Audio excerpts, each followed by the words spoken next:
Boa tarde a todas e todos. Bem-vindos a mais um seminário do Núcleo de Economia Industrial e da Tecnologia da Unicamp. Gostaria de agradecer a presença aqui do professor André Nassif, que gentilmente atendeu o nosso convite. Hoje é uma quarta-feira, uma segunda-feira, 4 de julho de 2022, 10 anos da conquista da Libertadores inédita pelo Corinthians, a gente fica marcado aqui no Instituto. Brincadeiras à parte, a gente tem a honra de ter a presença do professor André Nassif, que vai apresentar um trabalho em coautoria com Paulo Morceiro, intitulado, em português, Uma proposta de política industrial para o Brasil, objetivos econômicos, sociais e ambientais. Gostaria de agradecer a presença de todos no YouTube, o auxílio da Camila e do Davi na parte técnica, e passar a palavra ao professor André Nassif. Obrigado mais uma vez pelo aceite ao convite. Após a apresentação do professor, teremos debates e gostaria de pedir a todos que coloquem suas questões também no chat do YouTube. Obrigado, professor. Bom, muito obrigado também pelo convite de apresentar esse trabalho, para o Instituto de Economia da Unicamp. Esse trabalho é uma proposta de política industrial para o Brasil, exatamente como você fez a tradução para o título em português, que foi a que eu sugeri. E ela, na verdade, se trata de uma proposta de política industrial, mas, na verdade, é um texto, é um artigo acadêmico, inclusive está submetido aí a uma revista estrangeira. A gente escreveu em inglês, digamos, por duas razões.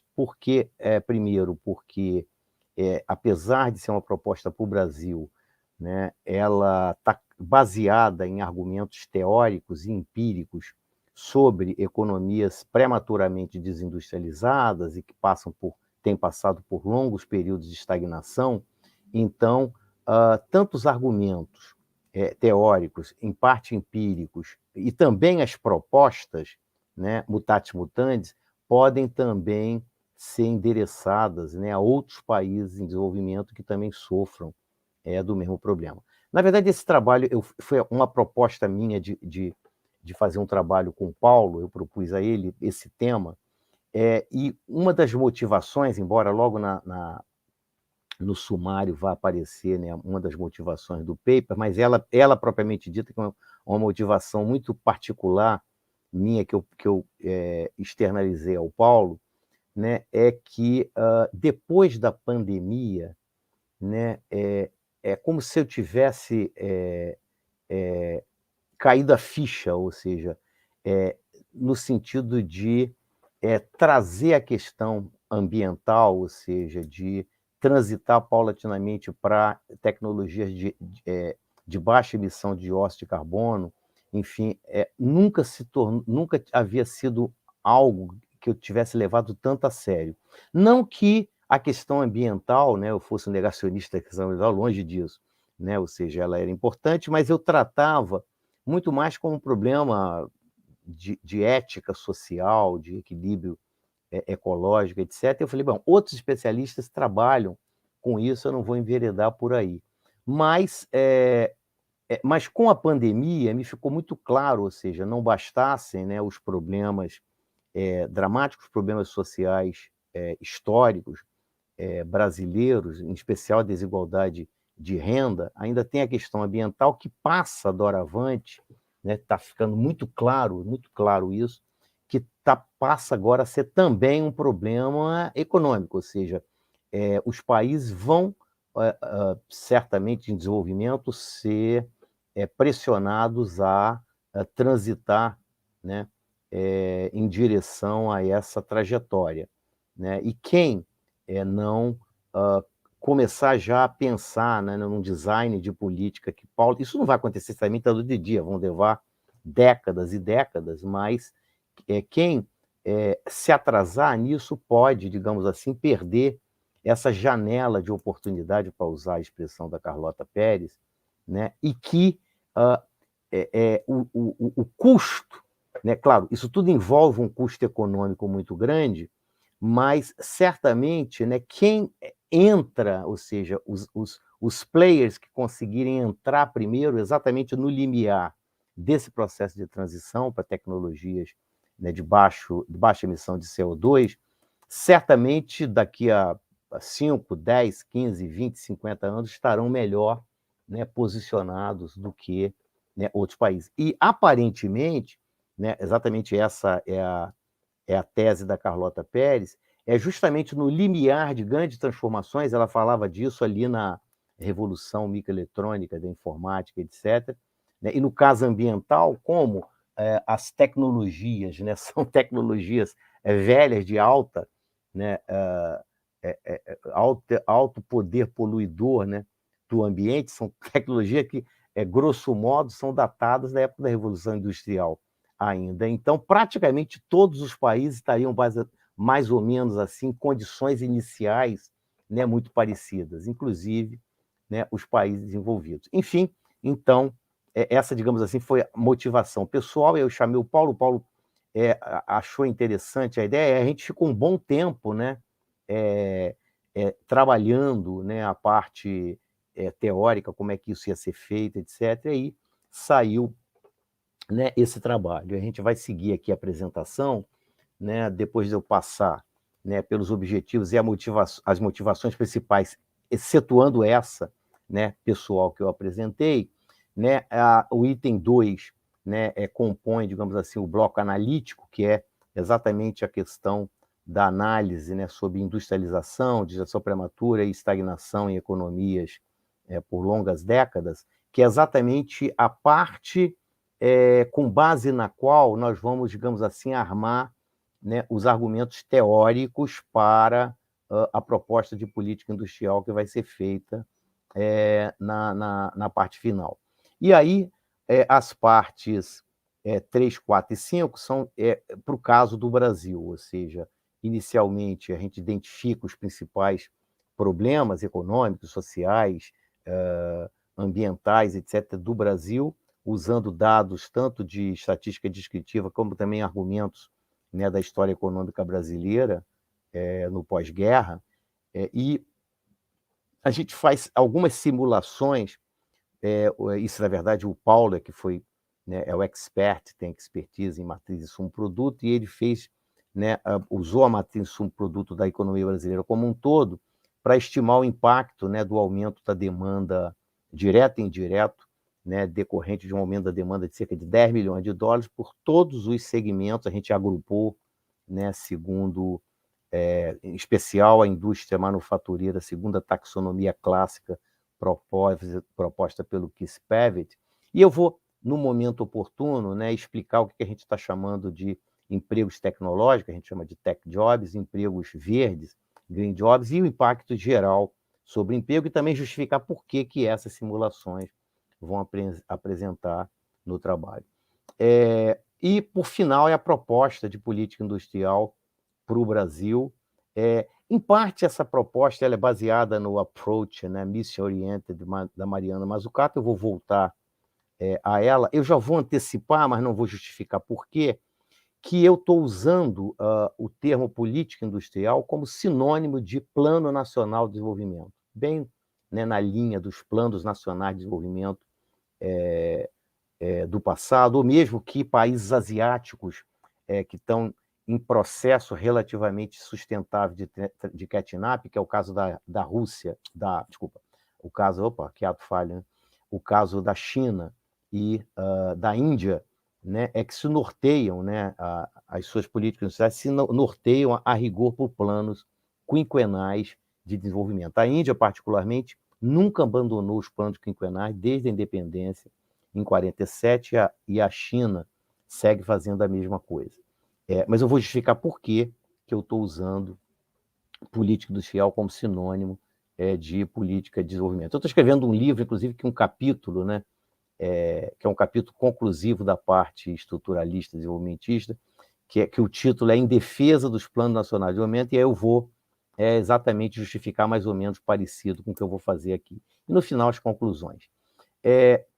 No caso, os dois principais objetivos seria revisar, né, o debate sobre desindustrialização, tanto a, entre aspas, natural quanto a prematura, né, no caso da prematura, com o foco, né, principalmente direcionado às economias de desenvolvimento.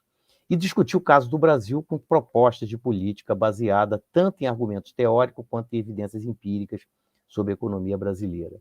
Então, toda a primeira parte, né, ela vai constituir o bloco da argumentação teórica para justificar, né, as missions, né, que a gente vai sugerir como proposta integrada, né, integrando os objetivos econômicos, sociais e ambientais para uma política industrial, vamos chamar assim, do século XXI no Brasil. E as motivações são várias, além daquela pessoal que eu falei no iniciozinho, né?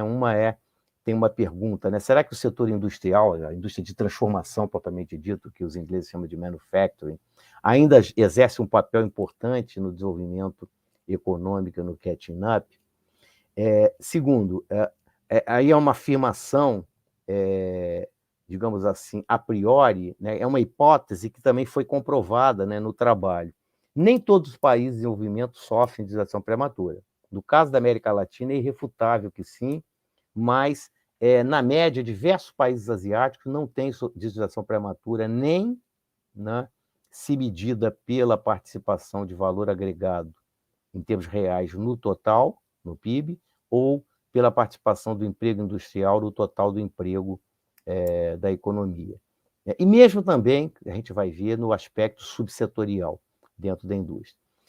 Esse fenômeno é reversível, porque se o fenômeno da desindustrialização for reversível, ou seja, se países, né, Brasil, né, incluído, que entraram em processos crônicos de desindustrialização, o Brasil está praticamente há quase 4 décadas, né, porque começa em meados dos anos 80, né, acelera nos anos 2000, né, se for reversível, a política industrial certamente importa.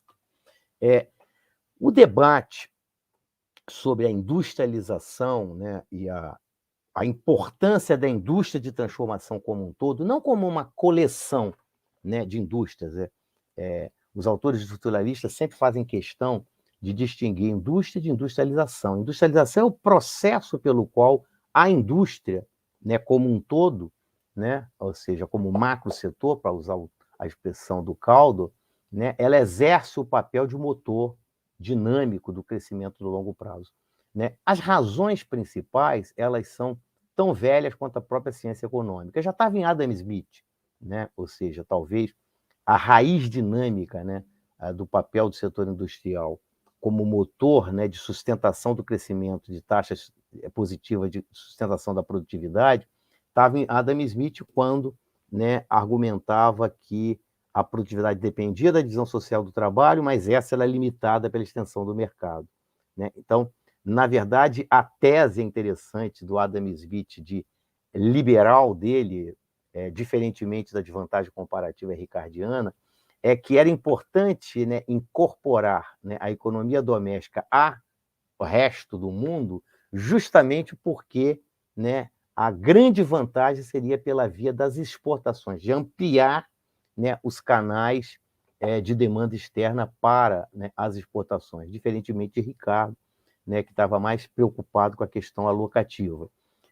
E o Yang, né, o Marx, no Capital também, naquele capítulo longo sobre indústria, também já tinha, né, essa ideia de que a indústria, né, a fonte principal, né, de acumulação de capital, de criação e difusão de progresso técnico,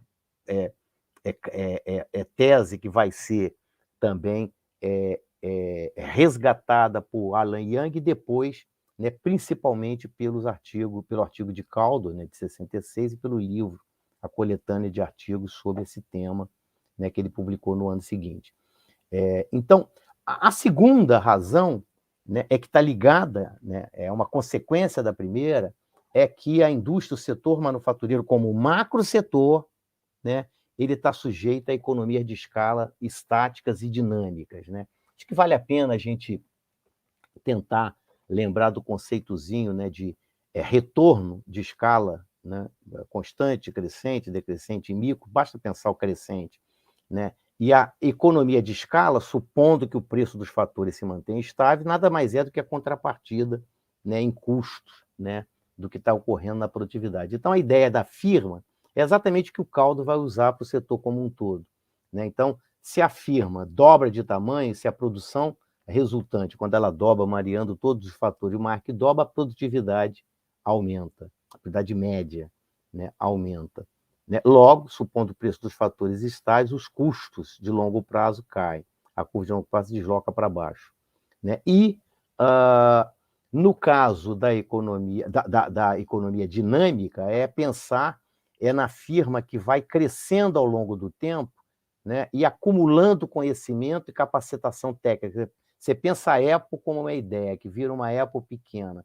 Né? E tudo que a Apple, né, acumulou de conhecimento técnico, de capacitação, com seus esforços e gastos, né, vultosos em P&D, faz com que a Apple, hoje, pela acumulação de conhecimento, né, e de produto acumulado, consiga, né, dinamicamente ter não só maior capacidade de inovar, quanto maior capacidade para reduzir custo por conta do efeito cumulativo. Então, o Caldor traz, né, esse conceito micro para o aspecto macro, ou pelo menos mesoeconômico, e trata a indústria como um macro setor. Quer dizer, quando uma economia em desenvolvimento vai sustentando um processo de desenvolvimento econômico com diversificação, né, da estrutura produtiva, quer dizer, não especializar, mas diversificar, né, isso amplia, né, o potencial para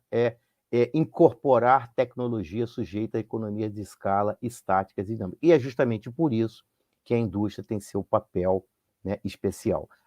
No Lewis, no artigo clássico do Arthur Lewis, né, em que países subdesenvolvidos, para usar o termo, né, da época que depois o Banco Mundial fez desaparecer, né, da taxonomia, mas os países subdesenvolvidos, né, o processo de desenvolvimento nada mais é um processo em que países subdesenvolvidos liberam, né, recursos excedentes do setor tradicional de baixíssima produtividade da agricultura, né, e eles vão migrando esse excedente para o setor manufatureiro. E como a indústria tem esse papel descrito anteriormente, é ela que comanda a produtividade média da economia como um todo. Certamente o setor de serviço cresce simultaneamente, né, com o processo de urbanização, etc., mas é a indústria durante muito tempo que né, vai absorvendo, né, e ampliando a participação em valor adicionado real, em termos reais,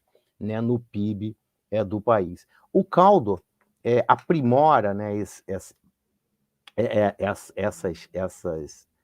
essas teses e mostra que, quer dizer, mostra não, ele argumenta que economias desenvolvidas elas podem ou não alcançar o que ele chamaria de estado de maturidade, né, econômica, tecnológica. Né? Ou seja, um país pode ser desenvolvido, mas não necessariamente ter adquirido maturidade. A maturidade só ocorre, né, ou seja, em estágios, né, muito avançados de desenvolvimento, quando, né, os gaps, né, de produtividade intersetoriais vão reduzindo, né, principalmente entre a manufatura e a agricultura, porque a agricultura, a essa altura, já tendo liberado todo o excedente, né, de mão de obra, só há como sustentar o avanço da sua própria produtividade absorvendo progresso técnico emanado, né, da indústria, ou, se quiserem, hoje, né, dos setores tradable de serviço. Eu já antecipo. Será que... não sei se seria agora o caso de antecipar, eu estou um pouco perdido assim se isso volta lá tá lá atrás, mas eu tenho medo de não ter colocado, né? E se eu já coloquei, se aparecer depois, eu já estou antecipando. Tem um debate de que, mas a indústria, né, já não tem mais esse papel especial, porque hoje está ocorrendo um processo de servicificação, né? Ou seja, o setor de serviço, a parte tradable, né, do setor de serviço sofisticado, ou seja, que vem aí de software, inteligência artificial, muita coisa de P&D vem, o silicone veio assim, do setor de serviço tradable, high-tech, high-tech. Né? Então, não faria mais sentido pensar, né, na indústria dessa perspectiva caldoriana. A questão é que o setor de serviços vai ser altamente poupador de mão de obra, essa tese inclusive bombástica inicialmente, mas que aparentemente já não tem autores dizendo que não está muito claro qual vai ser essa tendência, de que muitos empregos vão ser destruídos e coisa assim. O fato é que não há evidência de que mesmo esses segmentos high-tech vão se dissociar, né, da indústria. Muito pelo contrário, o argumento mais recente é de que haverá... Eu tenho um livro aqui que eu tenho sempre recomendado. Eu comprei quando eu estava numa conferência na Itália, de dois autores, foi publicado em 2019, dois autores italianos chamados Patrizio Bianchi e Sandrine Labori, Industrial Policy for the Manufacturing Revolution, né? Ou seja, Perspective on Digital Globalization. Quer dizer, política industrial para a revolução manufatureira. Elas comentam, tem um trecho interessante, que eles comentam que, enquanto todas as revoluções tecnológicas radicais, a primeira, a segunda, a terceira, que foi a microeletrônica e informática, representaram, né, interações, né, dos outros setores com a indústria e desses serviços, né, tecnológicos com a indústria, agora não, com a revolução digital, essa da indústria 4.0, parece que haverá uma total integração, né, desse segmento com a indústria. Então, talvez fosse mais interessante, né, hoje pensar, né, no setor de serviços da indústria como uma espécie de o Mário Timoli, que gosta dessa expressão, ecossistemas tecnológicos integrados, do que simplesmente dizer, não, a indústria não tem mais seu papel. Até porque, né, quando a gente pensa, por exemplo, na inteligência artificial, que vai estar, digamos assim, imbricada com a internet das coisas, e coisa que o valha, né, o processo de fabricação, fabril, não está dissociado, né, dessas tecnologias disruptivas. Eu vou estar aqui, né, esses robozinhos de fazer limpeza, que é a coqueluche, hoje nos países desenvolvidos, tem muito brasileiro já comprando isso fora, né, de que faz diabo, né, para limpar a casa. Aquilo ali tem, né, enfim, inteligência artificial embutida, mas é basicamente um bem de consumo durável, né, de sofisticação tecnológica elevada. Da mesma forma, eu posso estar aqui dando a palestra e dando comando para a máquina de lavar, né, fazer as atividades lá na área de serviço e coisa assim. Então, não há, de fato, né, não há dúvida de que o setor de serviço ele é relevante, esse serviço, né, esses segmentos, né, já tem uma participação crescente no comércio internacional, mas ainda está longe de representar e de anular o papel dinâmico da indústria. Só lembrar que 2/3 dos gastos em P&D privados, segundo os dados da Unido, né, provém ainda do setor manufatureiro, da indústria de transformação. Bom, a lenha na fogueira começa com o debate sobre desindustrialização quando Hawthorne, né, trata a desindustrialização como um fenômeno natural, ou seja, os países teriam uma tendência a replicarem uma curva, né, em U invertida, em que, à medida que a renda per capita aumentasse, quer dizer, quando o país sai de subdesenvolvido, vai para desenvolvimento, e se ele sustenta o processo de catch-up, né, se transforma em direção ao país rico, né, à medida que a renda per capita vai aumentando, a participação do valor adicionado industrial no PIB aumenta, chega ao máximo e depois declina quase monotonicamente. E o mesmo vai passar pela outra medida, outra métrica, né, de desindustrialização, que seria emprego industrial no emprego total. Tanto faz uma métrica quanto a outra. A maior parte dos estudos para os países periféricos da América Latina usam mais a métrica do valor adicionado, porque aqui, né, diferentemente dos países desenvolvidos, a desindustrialização se manifesta mais via perda, né, de share da indústria no total.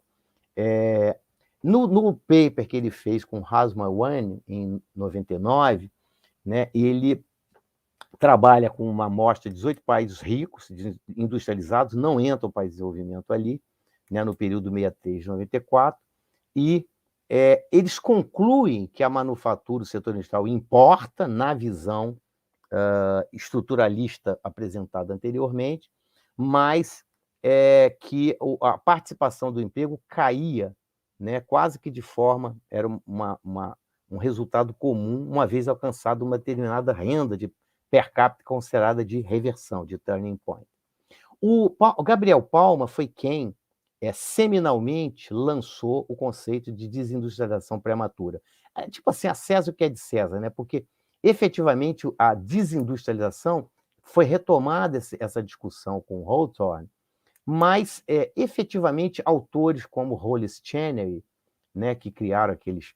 foi um daqueles que primeiro criou aquela metodologia de gross accounting para medir, né, e decompor a produtividade. O Hollis Chenery já estava falando, né, de desindustrialização antes, mas sem usar esse termo, usava, né, num outro contexto. Mas o Palma, né, vai criar o termo de gestação prematura quando ele percebe, quer dizer, ele percebe não, ele mostra com diversas regressões no artigo longo de 2005, fazendo vários tipos de blocos de países, né, que a renda per capita de turning point tem caído, né, nas últimas décadas, ou seja, ela era cerca de 20 mil e poucos dólares a preço de paridade de poder de compra de 85, né, e caiu, né, quando ele fez o estudo, um pouco antes, para a amostra que ele tinha feito, para algo em torno de 8.600 dólares. Né? Enfim, e recentemente tem um texto muito provocativo do Jesus Philippe, né, e coautores na Cambridge Journal of Economics, cujo título exatamente é esse.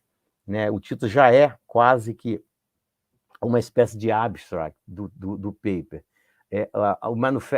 A indústria importa, mas são os empregos que contam. Não vou ler o que está aqui, mas, basicamente, eles mostram, por diversas regressões, que todos os países que não exportadores de petróleo que conseguiram se transformar em países desenvolvidos, ou seja, ter nível de renda per capita alto, né, tiveram um share no emprego, quer dizer, emprego da indústria, no total de pelo menos 18%. E todos eles se tornaram ricos. Não teve um que tenha conseguido desenvolver sem ter passado por esse share mínimo de 18%. O número pode ser um pouco mais... eles também lembram que muitos, no passado, chegaram a ter algo que superava 30%. Eu quase caí para trás quando eu vi que a participação da indústria no PIB chinês, segundo dados do livro do Rafael Moura, que publicou uma tese muito elogiada agora, acabou de sair, né? Os dados da indústria chinesa no PIB é de 58%. Né? E a participação do emprego industrial no emprego total na China já é de 28%.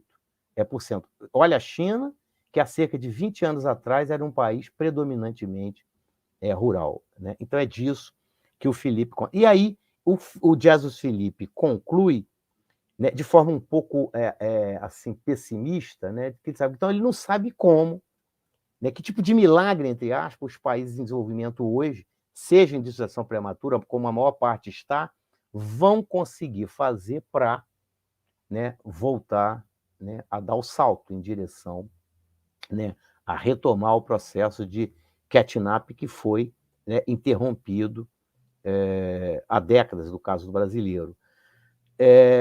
Por quê? Né? E aí ele constata, de modo que os historiadores econômicos já sabem disso, não é novidade, não existe nenhum país, a Alice Ames mostrou isso no livro The Rise of the Rest, que tenha conseguido se desenvolver dando o salto direto da agricultura para o setor de serviços. Né? Então, ele não dá uma resposta, né? Mas a conclusão do livro, ele diz que ele não sabe o que vai ser feito. Né? Que tipo de arranjo vai ser feito. Mas tem um problema, né, do meu ponto de vista, na análise dele. Primeiro, é porque ele não explica por que a desindustrialização prematura não ocorre em alguns países asiáticos, nem se medir pelo valor adicionado, nem pelo emprego. E segundo, né, e nem isso talvez tem que dar a esse caso, né, tem que relevar, porque não havia nenhum trabalho que tivesse dado conta da dimensão subsetorial dentro da indústria. Né? Porque a maior parte dos estudos sobre desindustrialização, até então, até 2019, até onde eu saiba, né, concentravam-se na análise do agregado, agricultura, indústria, economia, a indústria como um todo. Até que, né, a Fiona Tregena e o Carlos Andreoni publicaram também, em 2020, como um working paper lá eu acho que foi do University College, né, um working paper em que eles tratam e tentam trazer o argumento de que a questão da desindustrialização, o debate, tem que também migrar, né, ou pelo menos combinar a análise subsetorial dentro da indústria. Abrir, né, a caixa preta da indústria, né, e ver o que está acontecendo ali, para constatar se, de fato, esse comportamento de um invertido, né, se replicaria quando tratados os setores em grupos, digamos, eles trabalham com a classificação da Unido, que eu não gosto muito, particularmente, que é de baixa, média, média alta e alta. Eu gosto mais, né, da terminologia, da taxonomia do que o Dose e os coautores usam no texto seguinte de 21, que é baseada na classificação do Pavet, né? Então, mas a Tregena, as conclusões são muito parecidas. Elas mostram que não há desindustrialização, nem se medido pelo funcionário, nem pelo emprego, né, nos setores da indústria considerado de alta tecnologia. E, no caso do Dose e os coautores, que vão usar várias regressões, é um paper muito rico em termos de análise empírica, muito rico, muito rigoroso, e eles trabalham com a classificação do Pavet, que eu gosto mais, porque agrupa a indústria de acordo não só, né, cada grupo, né, vai considerar simultaneamente a sua capacidade inovativa e o poder de se posicionar nos mercados globais. Aí aqui vão aparecer, né, as classificações, a gente se inspira também para fazer nossa parte empírica usando a classificação do Pavet. Né? E eles mostram que não há, né, curva de um invertido para todos os grupos, que tem, de fato, desindustrialização clara, né, no que eles chamam de grupo dominado pelos fornecedores. Quando você vai olhar os segmentos da classificação internacional, são basicamente constituídos de setores industrializados baseados em recursos naturais e em trabalho. Mas que não há desindustrialização de qualquer tipo, nem prematura e nem natural nos países desenvolvidos, né? Quer dizer, portanto, inclui os países em desenvolvimento que não estão sofrendo esse processo, nos fornecedores especializados, que é basicamente máquinas e equipamentos, e os grupos baseados em ciência e conhecimento, né? Que seriam os baseados em conhecimento de alta tecnologia. Bom, e aí, então, a gente já pode concluir que a industrialização importa, né? Sim. Né? E aí eu passo, ou seja, no nosso caso, é o que eu vou chamar de reindustrialização. Né? A gente tem argumento em prol da reindustrialização. Agora, a reindustrialização, aí, ela não implica só, né, como o nome pode sugerir, de pegar a indústria velha e voltar a fazer o que ela era, fazer com que ela seja o que era. Né? Não é simplesmente transformar sucata em algo, né, que seja aproveitável. A Laura Carvalho, que fez um excelente livro, Valsa Brasileira, em algum momento do livro, ela um pouco desprezando um pouco a ideia de política industrial, de reindustrialização, ela fala um pouco nisso. Vai pegar aquela indústria velha. Não é bem isso só. Pode até ser também, mas é aproveitar essa indústria velha, que vai precisar ser reestruturada, e ver as janelas de oportunidade que tem para a promoção de inovação, promoção, inclusive para a transição, né, de incorporação paulatina de tecnologia de baixa emissão de dióxido de carbono e assim por diante. Né? Ou seja, é unir o útil ao muito agradável. Né? Então, na verdade, por isso que vão ter, quando eu for apresentar as missões propostas, vários matches, né, entre a missão 1 com a missão 3, a missão 1 com a missão 2, e assim por diante.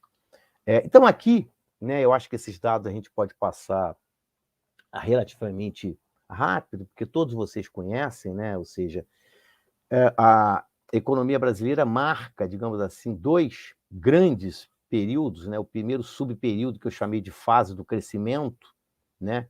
Que seria 50 a 80, em que a economia cresceu a uma taxa média de crescimento do PIB de 7,5%, a produtividade do trabalho, né, crescendo, quase bombando a uma taxa chinesa, entre aspas, de 4,5%, né? E aqui com todos os problemas da substituição de importações, ou seja, claro que a substituição de importações teve problema de design de política-alvo. O Brasil sempre foi muito pouco seletivo, a proteção foi excessiva, havia grande variância, né, de Gil padrão, né, em setores altamente protegidos, a indústria automotiva com 150 de imposto de valor, de 57 até 88, 87, né, e outros com proteção muito baixa.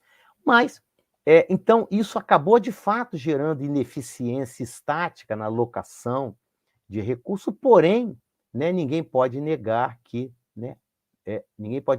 houve eficiência dinâmica, né, caracterizada, né, pelas altas taxas de crescimento econômico e de produtividade. Já no período que eu estou chamando, o Bresser chamaria de semi-estagnação, mas eu já chamo e vou justificar por que, para mim, é estagnação mesmo, o período de 80 a 2020, né, em que a taxa média de crescimento foi pouco mais de 2%, acho que 2,3% ao ano, com taxa média de produtividade próxima de zero, vai aparecer o dado na sequência, e, enfim, e o Brasil, principalmente a partir da década de 90, né, pressionado pelo consenso de Washington, porque aquilo ali foi uma pressão, o Brasil foi forçado, né, a fazer reformas neoliberais, e a mais cara, né, a gente até hoje é exatamente a liberalização dos fluxos de capitais de curto prazo, né? E um regime macroeconômico que, desde os anos 2000, é um regime macroeconômico que ele não é favorável ao crescimento do país, né? Então, se o regime macro ele não for mudado, né, é muito pouco provável que políticas industriais, quaisquer que sejam elas, com o melhor design possível, possam, de fato, render frutos. Então, a gente tinha, de fato, eficiência, passou a ter eficiência estática, ou melhor eficiência estática, pelo menos, né? Basta ver que você pode importar bens que você não conseguia, né, o consumidor hoje no passado, porém, né, às custas de uma enorme ineficiência dinâmica, ou seja, caracterizada por baixo crescimento da produtividade, praticamente nula, né, e baixo crescimento do PIB. Aqui estamos, por que eu estou chamando de estagnação, né? Aqui a taxa de crescimento da produtividade entre 50 e 80, 4,5%, a partir da década de 80, né, ela foi medíocre, né, para não dizer, né, nula, porque entre 81 e 2020, pegando o período como um todo, ela foi próxima de zero. E é justamente o efeito colateral, né, dessa performance desprezível foi justamente o aumento do gap tecnológico, quer dizer, medindo o gap pela medida agregada convencional, que você pega a produtividade do país, né, que eu peguei países selecionados e usa como benchmark o país que estaria na média, né, na fronteira, né, do conhecimento tecnológico, né, do desenvolvimento tecnológico, que seria os Estados Unidos. Então, os Estados Unidos seriam 100, quanto maior, né, for a relação entre a produtividade do país em relação à americana, né, quanto maior, né, essa distância, quanto maior a distância, maior o gap. Quer dizer, quanto mais distante de 100, e quanto mais próximo, menor o gap. A gente vê, né, que a Coreia do Sul realmente foi o único país que conseguiu reduzir. A Coreia do Sul já é considerado um país desenvolvido hoje. E aqui eu não vou pegar todos, mas eu gosto muito de comparar o Brasil com a China, apesar da China estar muito distante por causa, embora em PPP seja um PIB em PPP maior que os Estados Unidos, mas ainda está distante por causa do tamanho da população, enfim. E aqui a gente nota que as condições iniciais da China, né, no início da década de 50, eram infinitamente próximas de zero aqui do Brasil, né, que sai de condições iniciais muito melhores, consegue reduzir relativamente o gap, né, nesse período, em 30 anos, né, e depois praticamente, né, perde o caminho, né, volta, cai quase de forma, não tanto, mas quase de forma monotônica. A China, eu acho que faz sentido comparar a China aqui a partir de 80, né, quando ela muda o modelo econômico, né, e ela, de fato, ele adquire maior velocidade nessa redução do gap a partir de 2004. mas contando com condições iniciais muitíssimo menores que o Brasil, aqui no início da década de 80, quando a gente estava lá no auge, no pico, a China estava aqui com condições iniciais quase nulas, bem, né, quase 100% de distanciamento do gap tecnológico, e ela já consegue, né, ter um gap menor do que o Brasil em relação, né, à fronteira econômica. Ou seja, é justamente por isso, não só esse indicador, mas esse indicador combinado com vários outros, né, nos mostrou num outro paper que eu fiz com a Carmen e a Eliane, que a gente publicou no Cambridge Journal em 2015, que o Brasil, na verdade, está em processo de falling behind, né, de andar para trás, né, de regressão econômica. Aqui, né, mais rapidamente também, a participação do Maru adicionado no PIB brasileiro, né, realmente é dramático, caiu, né, de 21,4%. Né, isso aqui está em termos reais para 11,9%, o último dado que eu tenho de 2020. Aqui a participação do emprego, isso aqui está meio descontínuo por causa, né, dos furos lá da PNAD, mas você vê que o Brasil, né, a indústria brasileira, isso para mim foi uma grande surpresa, né, porque talvez desconhecimento meu dos dados, né, em relação a isso, que eu pegava muitos dados mais recentes, mas não estava olhando a coisa numa dimensão histórica. O Brasil a indústria nunca foi uma absorvedora de emprego no sentido propugnado pelos estruturalistas, né, por Caldo, mesmo por Arthur Lewis, e por quê? Quer dizer, você vê que o máximo de emprego que você conseguiu chegar ali foi 16,2, né, em 86. O Paulo me falou que, dependendo de qual seja a fonte e tal, que isso varia, mas não muito mais que isso. Tá? Então, quando a gente vê para a China, né, que tem hoje uma população empregada no setor industrial de 28%, uma coisa realmente espantosa. E eu não fiz um trabalho sobre isso, mas eu tenho a impressão, um dos capítulos que eu escrevi no livro foi sobre Celso Furtado, que eu fiquei... Será que Celso Furtado ainda é atual para explicar algumas das nossas, né, vicissitudes? Eu não tenho dúvida de que sim, porque aqui é Celso Furtado na veia, quer dizer, você não conseguiu no Brasil integrar de fato o mercado interno brasileiro, né? Integrar o Nordeste, né, principalmente os estados mais pobres, ao, né, Sudeste, Sul e agora o Centro-Oeste, né, que é a menina dos olhos, né, do PIB per capita no Brasil. Então, isso aqui tem a ver com isso. Quer dizer, quando a gente fala em fazer proposta de política industrial, você precisa também pensar em integrar o mercado interno, coisa que efetivamente não foi feita no Brasil, né? E mais um caso, fato estilizado, porque países exitosos em processo de catching up conseguem integrar o mercado interno. E aí passam ou por revoluções, fazem reformas agrárias ou negociadas ou violentas, mas fizeram. Também é outro, né, ponto em comum. Né? Nada disso aconteceu no Brasil. Aqui a participação, né, da questão do emprego, né, da precarização do emprego no Brasil. Isso aqui são dados das contas nacionais, né, um pouquinho mais da metade da mão de obra é formalizada, quer dizer, mais da metade, quase a metade da mão de obra brasileira, né, da força de trabalho brasileira, está no setor informal.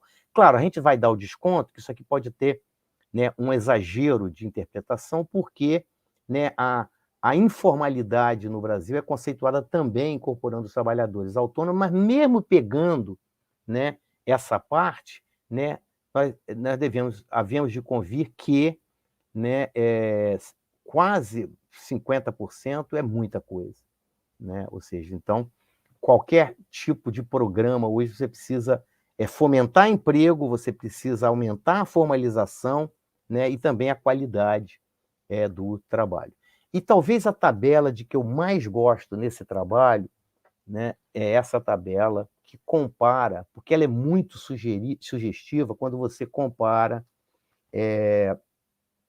o Brasil com outros países. Eu pedi ao Paulo exatamente para a gente fazer outros países, porque eu queria ver, poxa, isso é só no Brasil ou o que está acontecendo nos outros? E, de fato, você pega, né, a taxa de crescimento da indústria, né, e pega, que é um componente do PIB, né, pelo lado da oferta, e pega a taxa de crescimento do PIB, né, que é o agregado.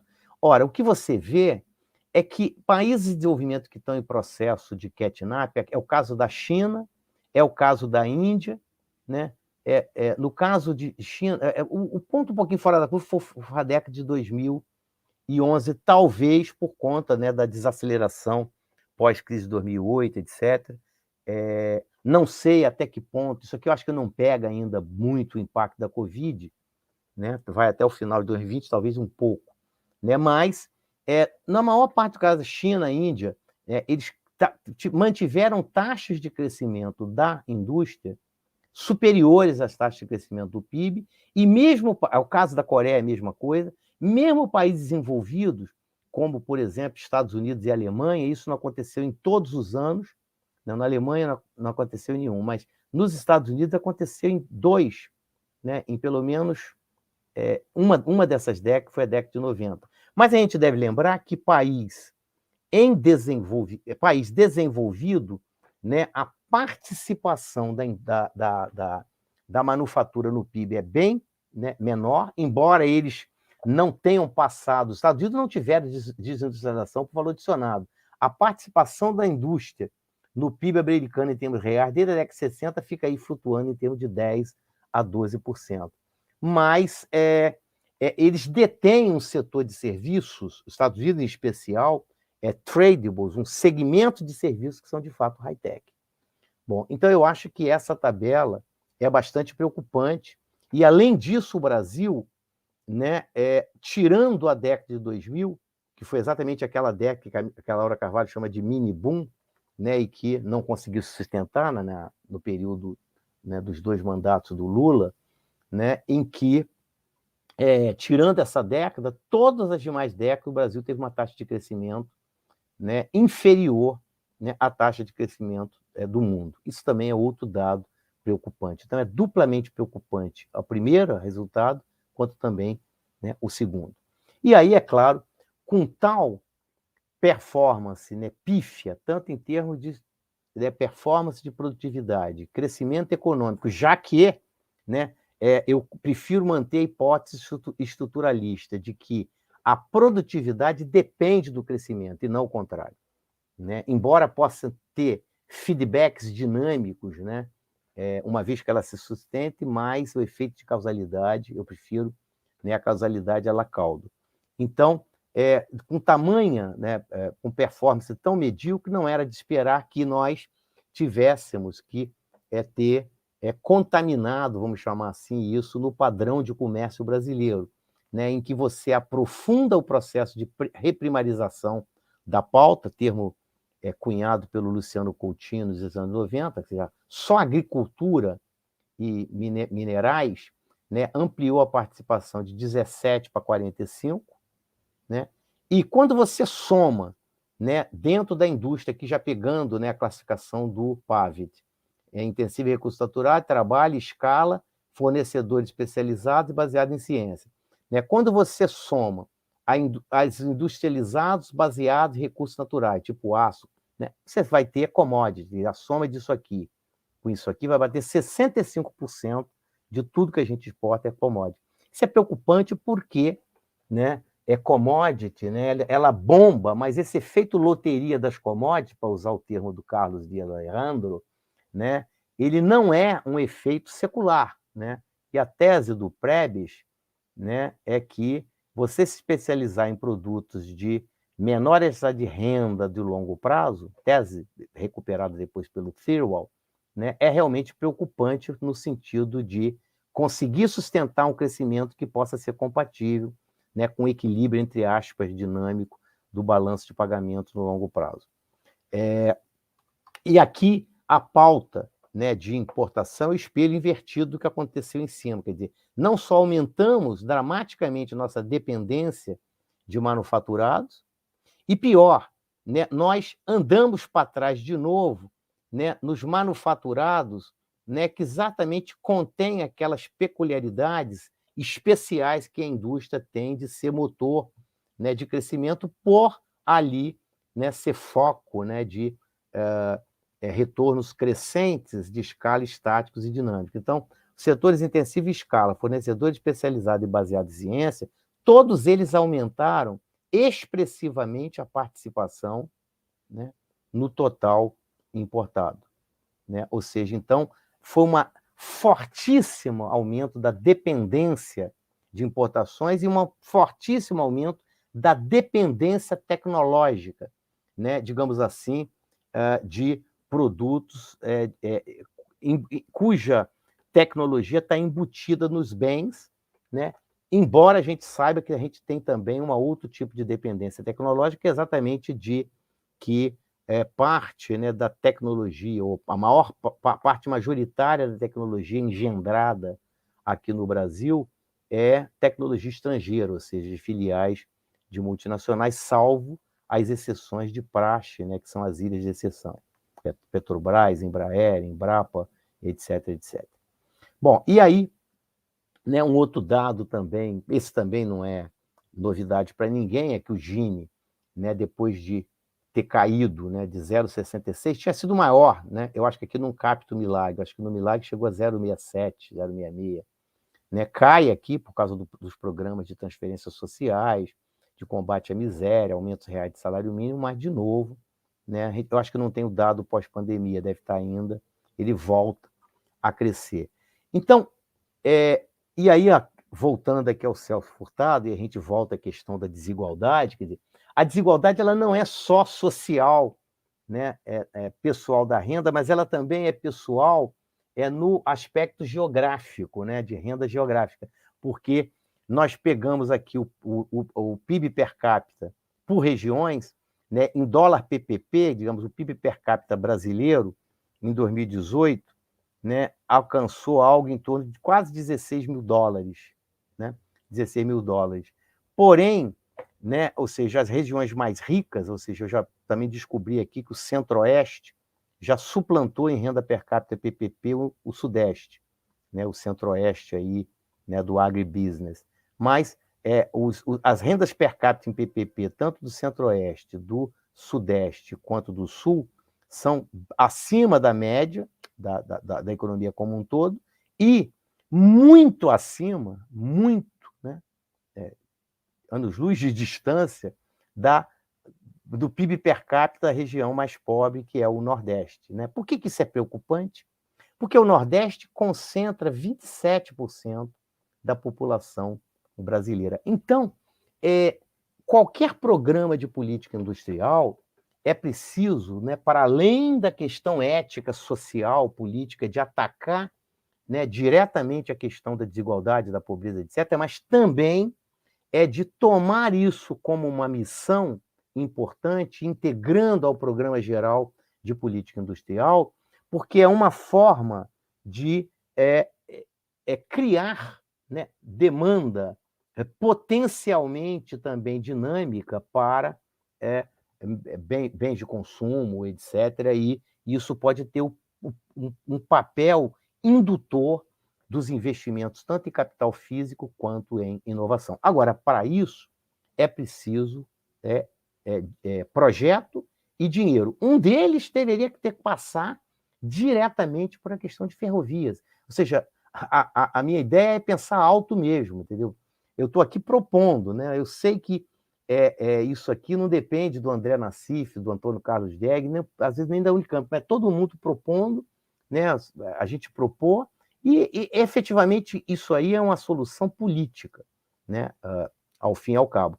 Eu perguntei ao André Lara Rezende, numa dessas reuniões que eu participo aí num grupo de São Paulo, se eu estaria, digamos assim, para usar a expressão que a garotada gosta, viajando na maionese, né, quando eu tivesse que falar em ferrovias, né, de passageiros, ou ferrovias de... Não tem bala, não.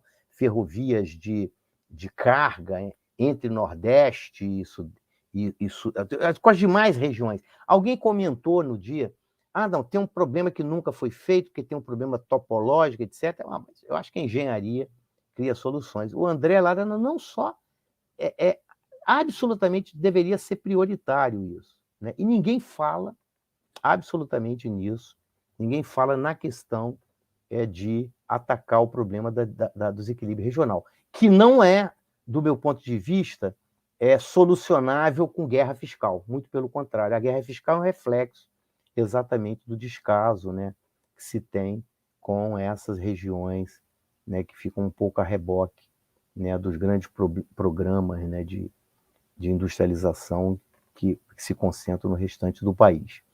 E aí, a gente já pode, na primeira parte, dizer que, com os argumentos teóricos, as evidências empíricas para o caso brasileiro, muitas delas, os teóricos são comuns a outros países do desenvolvimento, mas muitos dos argumentos empíricos do Brasil provavelmente podem ser também confirmados, não por todos, mas por várias outras economias de desenvolvimento que passam por problema de desindustrialização aqui dentro mesmo, na América Latina. Então, qualquer programa de política industrial, ele deveria promover a reindustrialização, a inovação e o progresso técnico, justamente por conta, né, da forte regressão na estrutura produtiva e na pauta de comércio brasileira, reduzir as desigualdades sociais e regionais e fomentar, né, o emprego formal, reduzir, né, o desemprego informal. Eu já vou definir que... ok, não, eu vou definir isso depois, né, a questão do porquê que eu estou tratando o política industrial como programa de desenvolvimento. Bom, e aí aonde vai entrar a questão as duas outras missões, que é a questão ambiental e a questão da tecnologias digitais. Bom, isso não está no argumento do paper. Não está, mas ele foi argumentado, digamos assim, como uma espécie de apêndice ao texto, né, estendendo, mas aonde entra? Nosso argumento é que, do ponto de vista das tecnologias digitais, que são disruptivas, podem ser muitas delas poupadoras de emprego, que é a questão da robótica, inteligência artificial, big data, etc. A questão é que o mundo essa revolução está em curso no mundo inteiro. Então, o problema é que, se está em curso no mundo, o país não pode simplesmente fingir que ela não está ocorrendo e virar as costas. Por quê? Porque, se o Estado não assume a coordenação disso, de como é que vai ser feito isso, né, em cooperação, se for o caso, né, eu gosto dessa palavra, apesar de muita gente às vezes criticar, que pode parecer ingenuidade, mas cooperation mesmo, do setor privado com o setor privado, e se, né, deixa o setor privado, a mão invisível atuar, o que vai acontecer? Ela vai atuar de forma que pode criar muito mais, digamos, efeitos colaterais deletérios do que se tiver a coordenação do Estado, inclusive para saber como minorar o impacto sobre o emprego. Porque, certamente, né, a mão invisível vai fazer com que empresas, companhias, em segmentos, né, que tenham maior capacidade financeira de financiar esse tipo de transição, vai fazê-lo, né? Então, por isso que, numa além do exercício que ele fez de simulação do impacto para a economia como um todo, usando a matriz um produto do Brasil, né, ele vai chamar de empregos tecnológicos, porque há, né, num estudo do IPEA, que está citado, né, uma correlação forte entre diversas atividades consideradas tecnologicamente de alta qualificação técnica, né, em geral de nível superior, engenheiros, matemáticos, biólogos, químicos, pesquisadores pesquisadores de pesquisa e desenvolvimento, seja de projeto, de processo, de produto, etc., né, e os gastos em P&D. Parece que o estudo mostra que 161 ocupações técnico-científicas são fortemente correlacionadas com 90% das despesas em P&D privadas, né? E mais de 75% são relacionadas a atividades inovativas usando os dados da Pintec. E já, né, a questão da questão ambiental é simplesmente porque, né, para além do objetivo ético, né, ou seja, o mundo não poderá seguir a toada que ele seguiu até agora por conta de toda, né, a questão do aumento dos gases em efeito estufa, etc. Mas, principalmente isso pós-pandemia, na Europa está havendo cada vez maior pressão dos países desenvolvidos, o próprio plano Biden, né, incluiu isso, né, como um dos objetivos de sua política industrial lá, embora, né, muita coisa ele não consiga fazer exatamente na mesma magnitude, porque, né, sofreu veto, né, do Senado, mas o que ocorre é que os países em desenvolvimento vão cada vez mais ser demandados e pressionados a transitarem para tecnologias de baixa emissão de CO2. Então, mais uma razão para que, né, ao fazer a promoção da reindustrialização, né, você pode, ao mesmo tempo, ou seja, matando 2 coelhos com a sua cajadada, né, você pode, ao mesmo tempo, reindustrializar, promover inovação e progresso técnico e também, né, transitar para tecnologias de baixa emissão de dióxido de carbono. Seja, né, quando o match, né, ou seja, vai ser feito junto com essa missão. Então, a tecnologia de dióxido de carbono é uma missão, essa aqui vai ser o match com essa, ou com a própria reindustrialização, criando janelas de oportunidade. Ou seja, quem conseguir pensar e já implementar paulatinamente no que for possível hoje, certamente daqui a 10, 15, 20 anos vai estar muito mais bem posicionado do que quem deixar isso para fazer, né, daqui a algum tempo. Então, na verdade, para usar o termo que a minha mãe usava, né, isso deveria ser feito para ontem, né? Enfim. E aí, a simulação que ele faz é baseada num trabalho conjunto lá do Departamento de Trabalho americano com a Universidade Estadual de Carolina do Norte, que mostra, né, que pela matriz insumo-produto dos Estados Unidos, você tem diversos segmentos na economia americana que têm alta capacidade quer dizer, baixa capacidade, ou seja, alta capacidade de criar tecnologias verdes, né? E aí, o Paulo fez uma espécie de cruzamento, né, do exercício de lá com a matriz de subproduto daqui, cruzou os setores, etc. E aí ele tentou estimar e simular quais seriam os segmentos, né, setor por setor, na economia brasileira como um todo, que teria capacidade de gerar o que a gente vai chamar de empregos verdes. Então, aqui vão aparecer agora os resultados, né? Essa foi a classificação, a gente pegou toda a economia, dividida em setor primário, baseado em recursos naturais, e a indústria, né? Classificação inspirada no Pavet, né? Desculpa, eu falei bobagem. Aqui setores primários, aqui está agricultura, mineral, e aqui sim, a indústria, usando a classificação do Pavet, a indústria baseada em recursos naturais, e aqui estão os segmentos principais que a compõem. Intensiva em trabalho, intensiva em escala, fornecedores especializados. Você nota que é basicamente bens de capital, produtos químicos, né? E baseados em ciência. Não. Produtos químicos baseados em ciência. Aqui é basicamente bens de capital, né? E produtos químicos, farmacêutico, computador eletrônico, que a gente conhece que seria a baseada em ciência e conhecimento. Aqui, infraestrutura de construção energética, né? Que a gente... Isso aqui foi mais arbitrário, tá? Essa classificação daqui para baixo. Como também foi arbitrário, um pouco arbitrário, né? A gente pegou o segmento de serviço e separou em serviços que usam baixa e média qualificação de mão de obra, de serviços que usam alta qualificação de mão de obra, que estão todos os códigos, e aí tem o resultado, né? Então, só para explicar, é super fácil de entender. Então, por exemplo, aqui vamos pegar o grupo de fornecedores especializados, né, que tem basicamente 3 segmentos: equipamentos elétricos, máquinas e equipamentos e outros equipamentos de transporte. Aqui, por exemplo, está aviões, né? Então, a Embraer está aqui, por exemplo. Então, um aumento de 10 milhões de dólares na demanda desse setor gera impactos, pelos impactos diretos e indiretos sobre o emprego, né?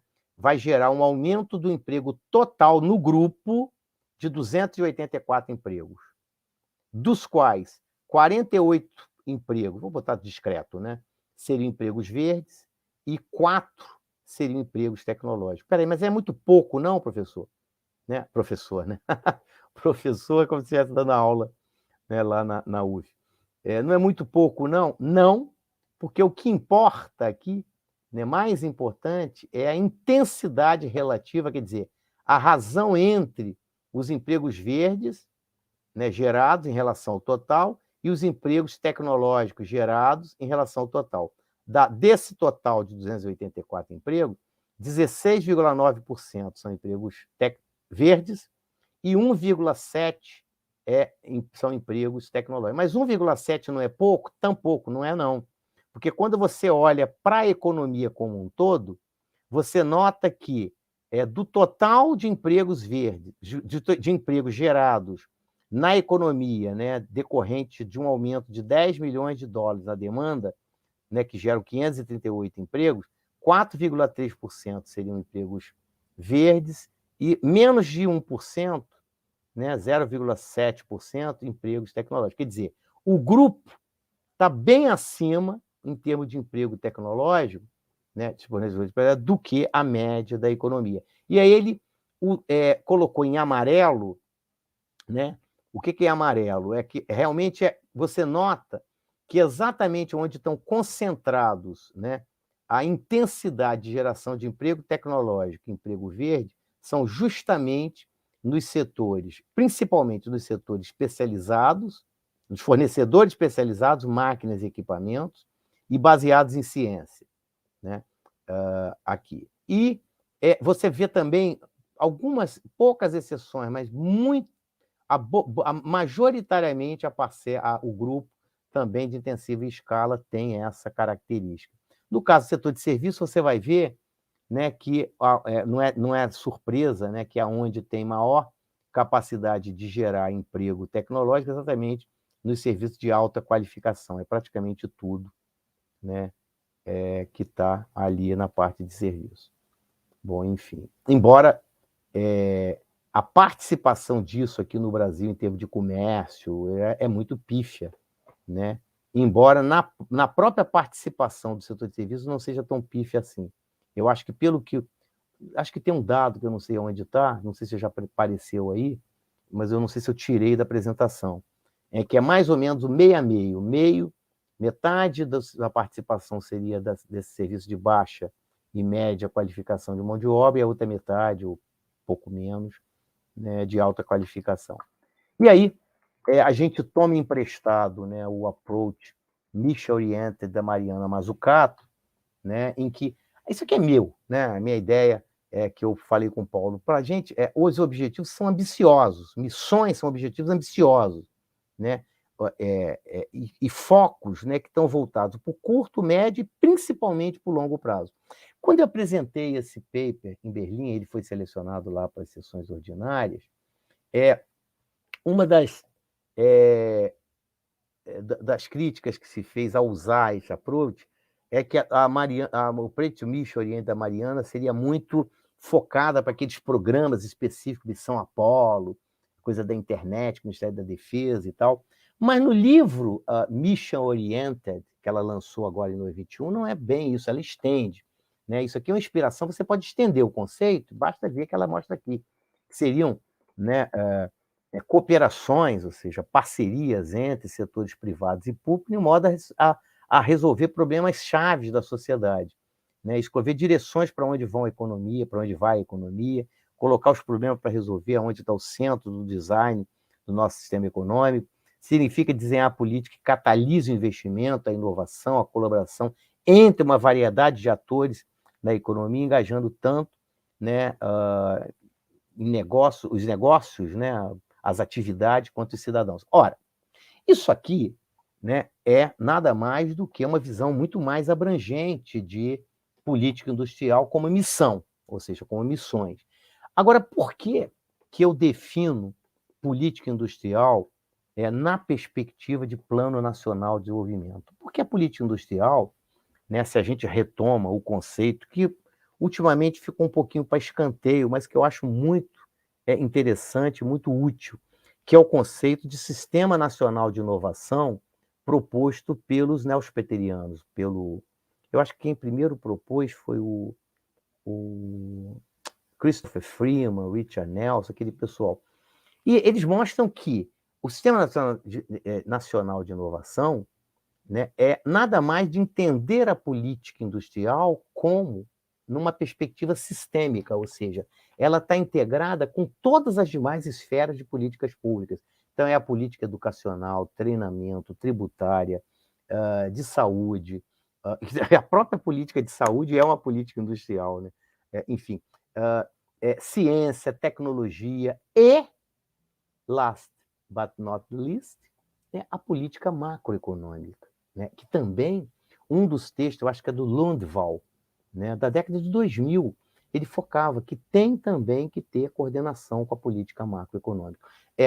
A questão, já me perguntaram, né, quando a gente fala, você tem que ter uma coordenação, macro coordenação da política com a política. Como é que você coordena? Quer dizer, a coordenação é menos pela coisa, não é o Banco Central combinar, né, com o Ministério da Ciência e Tecnologia, de Planejamento, tal, BNDES, quem está fazendo o desenho e execução, combinar que a política monetária vai ser assim ou assado. Não. Eu tenho a impressão de que coordenação aqui é o que faz a Índia, que é um caso que eu conheço relativamente bem, em que, quando eles vão fazer um plano nacional de desenvolvimento, todas as instituições participam da elaboração desse plano. E aí fica algo que parece que está entranhado na própria cultura da política econômica, né? De que você fazer uma política pro-growth, ou uma política growth-friendly, balanceada com uma política stabilized friendly, ou seja, estabilizadora, elas não são mutuamente excludentes. Ou seja, então parece que há uma espécie de acordo tácito cultural na Índia de que, quando o Banco Central está monitorando lá a taxa básica de juros dele, que é a repo rate, né, em que você tem mesmo uma inflação que é claramente, no caso brasileiro, em especial na Índia, provavelmente também deve ser talvez menos, né, mas de oferta menos que demanda. No caso brasileiro, não é nada de demanda, né? Não é nem condenar que a taxa de juros devesse ter ficado em 2%. Talvez o Banco Central poderia, já que você tem um problema de fato de ancoragem de expectativa, né, ter ido com menos sede ao pote. Em parte, hoje o Fed americano está sendo criticado porque errou, mas quem é que ia adivinhar que essa inflação iria ser menos transitória do que realmente parece? Esse é um ponto. E quando a Índia, então, faz uma política que ele está com uma taxa de inflação, né, crescendo, né, e que antes, digamos assim, o principal objetivo da política monetária, quando estava ali, né, regendo, né, através da regra de Taylor, que ele está olhando lá o balanço do hiato do produto, né, e do hiato da expectativa de inflação, em relação à inflação de longo prazo, porque a Índia não tinha, eu acho que ainda não tenho certeza, mas quando eu fiz o trabalho sobre a Índia no meados dos anos 80, nos anos 2000, desculpa, eles não tinham meta de inflação. Né? Eles trabalhavam com a inflação baixa de longo prazo, que eles supunham que era em torno de 4%. Né? Então, ele está fazendo a política e balanceando esses dois objetivos. Isso no Brasil se perdeu. E se perdeu, eu tenho uma visão um pouco pessimista, porque o Banco Central também tem pouca policy space para, de fato, fazer uma política monetária autônoma. Né? Ou seja, não é nem a questão de uma trindade impossível, como mostrou a Helene Rey. Nós estamos sofrendo países com ampla abertura a capitais de curto prazo, sofre o que ela chama de duo. É absolutamente impossível você ter política monetária, principalmente autônoma, com a conta de capitais de curto prazo escancarada. O que sugere, né, que esse regime macro ele vai ter que ser modificado para que a gente possa ter uma política nacional de desenvolvimento de fato e que possa trazer e resgatar a política industrial com tal dimensão sistêmica que a gente está propondo. E aí estão as missões. No paper, a gente adverte que não ia explorar muito, né? Embora a parte final, até o Paulo, né, pelo conhecimento que ele tem, ele vê o que a gente pode ter nichos, né, que são candidatos ali em termos setoriais, mas a gente não explorou muito, e muito menos os instrumentos. Né? Os instrumentos são usados caso a caso. Então, por exemplo, para você, para começo de conversa, eu acho que a política que o governo brasileiro tem em relação ao setor automotivo no Brasil deveria ser mudada.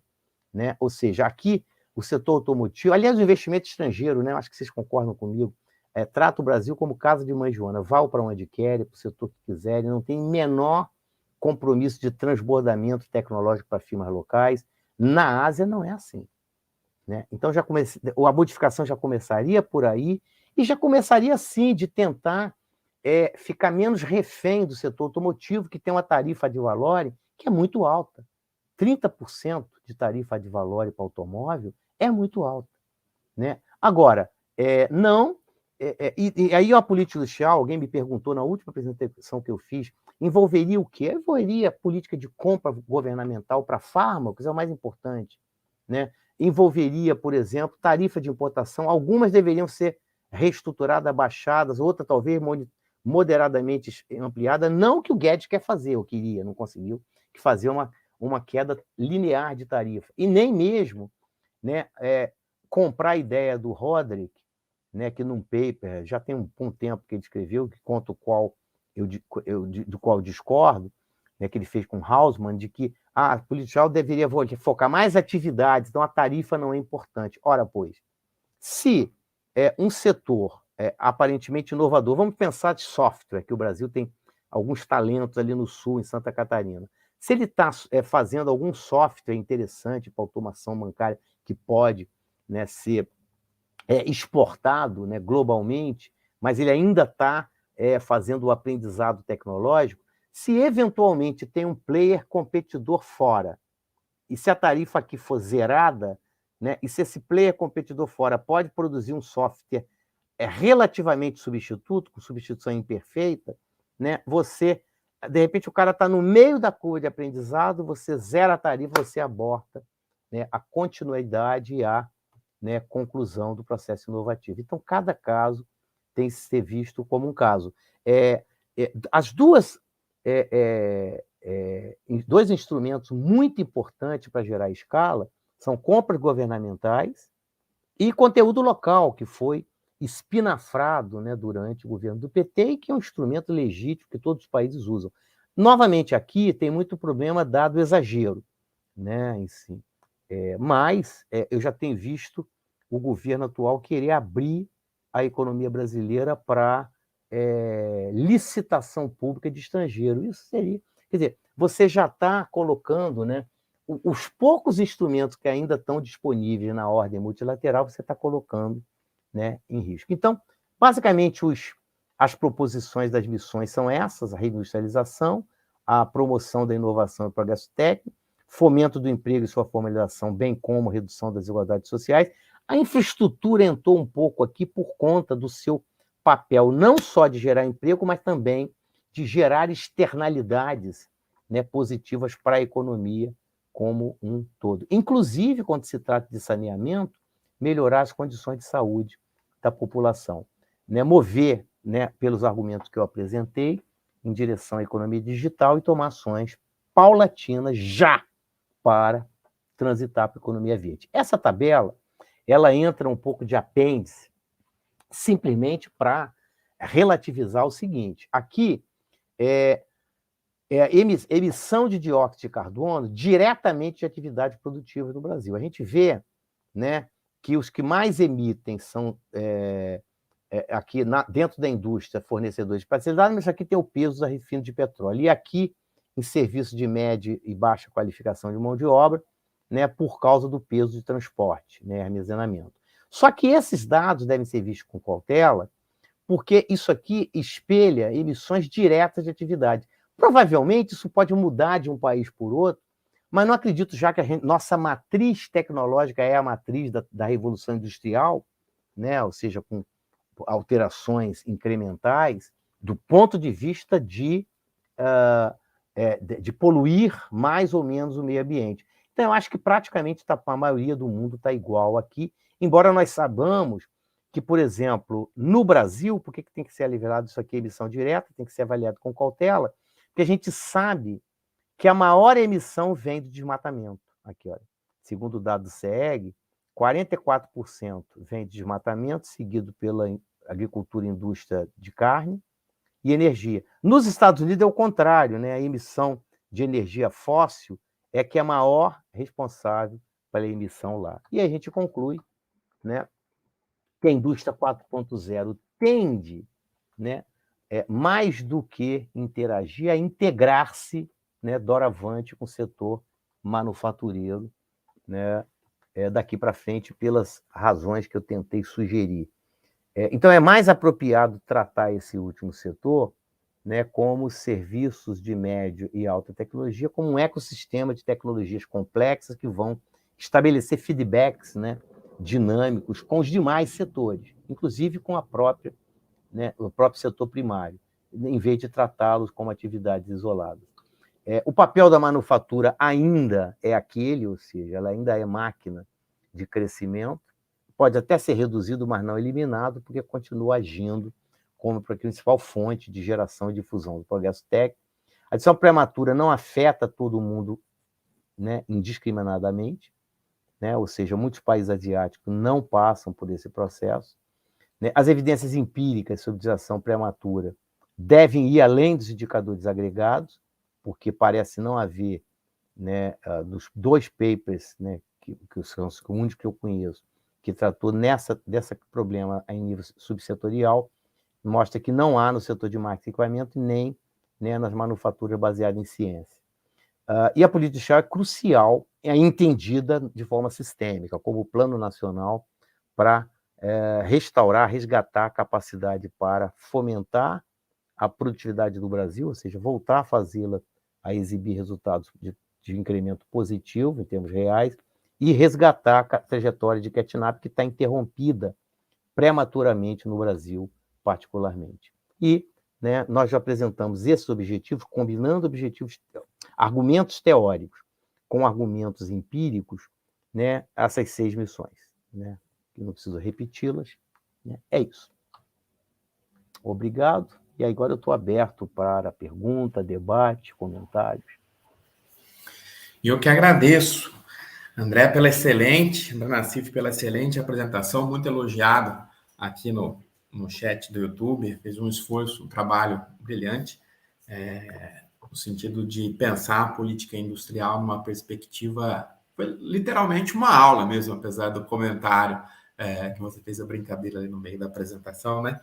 O esforço de se pensar a política industrial numa perspectiva mais ampla de política de desenvolvimento, no sentido de contornar a heterogeneidade estrutural, né, brasileira nas suas mais diversas dimensões, e casando também com a discussão um pouco do regime macro e da relação com a API. Eu tenho 2 comentários aqui iniciais para puxar o debate, depois vou ter um conjunto aqui de questões colocadas no chat também, no sentido da gente levantar as questões mesmo aqui, né? Não sei se temos respostas para elas, né? Mas o primeiro deles, logo no começo da apresentação, como uma das motivações do trabalho, e também pessoal, né? Você colocou a questão do imperativo ambiental e da ideia de se pensar uma janela de oportunidades à la Carlota Pérez, né? Aquela discussão dos estágios fluidos, talvez as transições de paradigma, né? Que é uma visão que também me é muito cara. Mas eu queria levantar um pouco a questão a respeito das instituições, né? Eu sei que não está especificamente no paper, né? Mas não for, acho que é interessante aqui para a gente discutir, né? Pensando a política industrial no Brasil, até pela sua experiência de décadas no BNDES, né? Ela foi pensada, assim, historicamente e com relativo sucesso, né? A partir de uma perspectiva de que o adensamento da estrutura produtiva, quase que indiretamente, via aumento do investimento, levaria ao progresso técnico. Então, nossas instituições, não no sentido apenas formal, né, mas no sentido da forma de se pensar as políticas, elas tiveram muito moldadas num paradigma técnico-econômico que está em transição, segundo a Revolução Industrial, e, além disso, elas tiveram bastante sucesso, um relativo sucesso, no sentido de replicar tecnologias que estavam naquilo que o Kuhn Lee chamaria de trajetórias de ciclos longos. Então, as nossas instituições e a nossa forma de pensar política, né, pensando tanto conteúdo nacional, PPB, lei de informática, as nossas condicionalidades nos instrumentos, né, foram muito bem sucedidos, razoavelmente bem sucedidos nesse sentido, né? Aí a minha questão é como pensar, quais são suas reflexões no sentido de pensar as instituições e os instrumentos, sem descer no nível, né, obviamente, mais de aplicação da política mesmo, né, a partir, fazendo diálogo com aquela colocação que você colocou do Timoli, de pensar em ecossistemas industriais, num cenário em que os serviços são importantes e, como você destacou, tem a transição de paradigma, porque as Uhum, nossas políticas parece que tiveram dificuldades uhum, historicamente em se formatar uhum, dessa forma, né? E numa uhum, eventual retomada de política, como pensar esses desafios? uhum. Eu E, tenho a impressão bom, de que a questão institucional, ela não há dúvida de que é uma questão muito importante, né? Quer dizer, você precisa ter instituições preparadas e pessoal com qualificação técnica preparada para levar, né, o programa adiante. E eu sempre pensei assim, talvez seja um, um clichê, né, mas às vezes os clichês, né, são bons de serem lembrados, né, de que não existe muito, né, esse é um tipo de problema que não existe muito uma regra de bolso, né, no sentido de que o clichê é que as tecnologias são endógenas ao próprio processo. Agora, por outro lado, quando a gente também coloca que a tecnologia, as tecnologias, desculpa, as tecnologias não, as instituições, eu usei tecnologia, são endógenas, mas as instituições também, e exatamente essa que é a diferença de approach, como os neoclássicos tratam as instituições, que são exógenas, né? Mesmo o magnífico livro do Acemoglu e Robinson, né? Muito bonito o livro e tal, mas eles estão o tempo todo pensando naquelas instituições inclusivas, extrativistas. Foi assim, né? Enfim, elas são endógenas, então eu tenho a impressão de que é um work in progress, né? Na medida em que você vai propor determinado programa para lidar com questões ambientais que não estavam no radar naquela época, lidar com a questão digital que não estava no radar naquela época, você precisa realmente botar a mão na massa e ver, primeiro, quais são as instituições existentes no Brasil hoje e que poderiam, em parte, seja a FINEP, o BNDES, INPI, etc., poderiam, em parte, dar conta do recado. E, quando não for o caso, criar outro tipo de agência que pudesse dar conta desse recado. E a outra dimensão seria investimento em educação e treinamento. Né? Isso é fundamental. No que se refere a pessoal do serviço público qualificado para isso, você precisa tratar a questão do serviço público um pouco na linha daquela reforma, né, que o Bresser, na época, fez, que é você ver quais são as carreiras típicas de Estado e estimular, né, um pessoal que seja voltado para esse tipo de qualificação, enfim. Agora, para isso, você precisa oferecer bom salário, você precisa ter treinamento adequado, oferecer oportunidade de treinamento, etc. Quer dizer, eu penso de forma muito tangencial assim, o Antônio. Eu não sei se eu estou respondendo a sua pergunta da melhor forma. tá certo. Inclusive, a própria Mariana Mazzucato, né, no texto de 2018, fala da questão das dynamic capabilities nas organizações, né? Ela Uhum. fala, ela também não tem muito, não há uma regra de bolsa, claro, né? É, Mas a ideia é, de se você fazer com que essas instituições também aprendam e coevoluam com as é, políticas, né? é. Por exemplo, o pessoal que é um pouco refratário, né? Em geral, os neoclássicos brasileiros, qualquer ideia de política industrial, eles sempre o problema do Brasil é capital humano, é humano. Há pouco tempo eu vi o Gianetti, até alguém que me chamou, quem que me chamou? O André Lara, que estava, o Gianetti e tal, ele perguntou, não, que é a questão do capital humano e tal. Aí eu brinquei com ele e falei assim, porque é o seguinte, por um lado, não, esse pessoal não deixa de ter razão, porque o Brasil sempre foi muito condescendente com a universalização do sistema educacional em padrão de qualidade, que era até melhor, mas decaiu muito depois da ditadura militar. E, né, você tem essa coisa, por exemplo, eu não sou especialista em educação, mas eu não vejo saída para a educação do Brasil fundamental, em nível fundamental, sem estudo em tempo integral. Porque é uma questão muito óbvia. Como é que uma pessoa que trabalha, que mora numa cidade inchada, tipo Rio, São Paulo, favelizada, que mora 5, 6, 7, 8 pessoas num lugar pequeno, como é que as crianças vão ter cabeça, ambiente para estudar, para fazer o dever, como é que é o nome que se dá, para exercitar? Então, aquela ideia do Brizola, do CIEP, né, deveria ser resgatada, mas só acredita em CIEP se virar política de Estado. Tinha que ter uma PEC para isso. Isso aí serve PEC, né, para isso. Agora, o problema é que o pessoal o Gianetti é um deles, que pensa na importância do capital humano e da educação, eles tendem, por outro lado, a exagerar e a supor que essa é a única política que transformou a Coreia do Sul no país que ela é hoje, ou que talvez esteja transformando a China. Não é. Né? Ou seja, ela é também desde o início. A educação tem que ser desde o início e sempre, é contínuo. Mas não é. Aí a pergunta que eu fiz para ele, uma vez eu vi o PB, Paz e Barro, né? Muitos anos atrás, porque isso foi muito impressionista, essa frase dele. Se o Brasil ficasse 10 anos no setor público, não gastasse em nada, né? Só saúde e educação, a gente seria outro país. Eu pensei, vai empregar essa gente aonde? Está todo mundo bem educado, com diplominha, vai trabalhar onde? Né? Então, eu acho que a instituição é algo assim que tem que ser endógeno desde o início.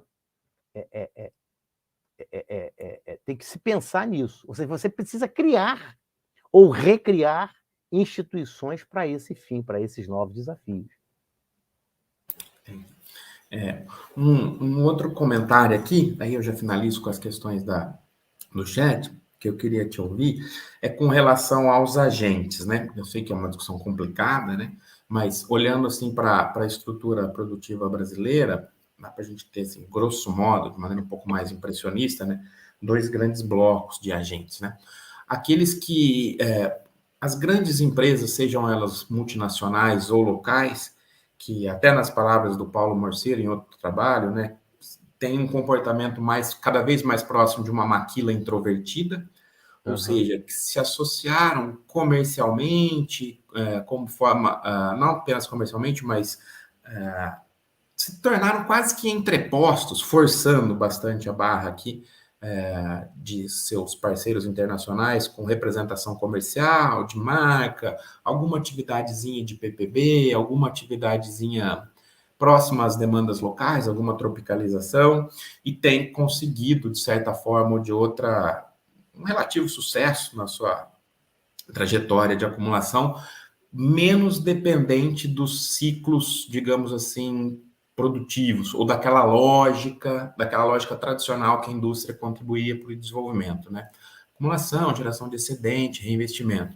Então, esse seria um bloco de agentes. Como trazer eles, de alguma forma ou de outra, alinhá-los às políticas industriais sugeridas pelo paper.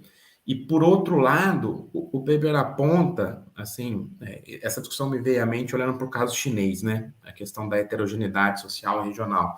Vocês apontam lá a necessidade de se pensar, inclusive regionalmente, diversos espaços territoriais aqui brasileiros que teriam outras possibilidades, né? De se integrar em elos menos nobres, digamos, da cadeia, mas com bastante impacto em geração de emprego e renda, né? Como que vocês veem essa perspectiva? Porque na China isso é uma característica da política industrial bastante distintiva, né? De você ter diversas camadas que coexistem, evoluem, e você não apenas vai na direção mais nobre, né? Pequenas e médias empresas com 1, 2 salário mínimo aí teriam um impacto importante também, né? No que se refere à primeira questão, é uma questão que não vai ser uma tarefa fácil. Por quê?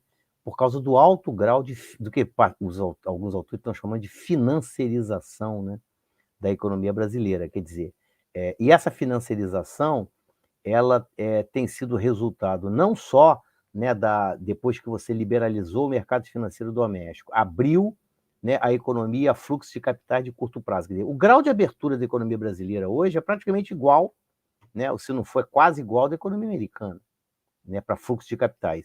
Então, isso criou também, a reboque, né, um sofisticadíssimo mercado, né, de commodities, ativos, moedas no mercado a termo, no mercado futuro, no mercado derivativo, que coloca uma espécie de imbricação das empresas, inclusive das companhias, que por conta de você ter um regime macroeconômico, né, que ele tende a manter as taxas de juros reais muito elevadas e a moeda brasileira sobrevalorizada.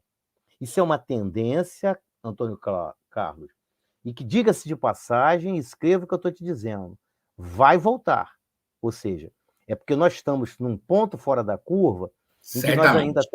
nós estamos saindo da pandemia com instabilidade provocada pela guerra da Ucrânia, etc, etc.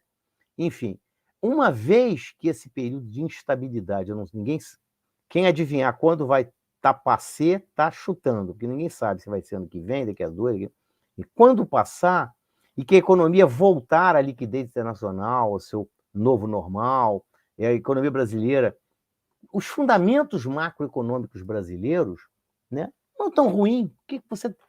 Tirando a economia que não cresce, você tem uma dívida pública em relação ao PIB que não é explosiva, né?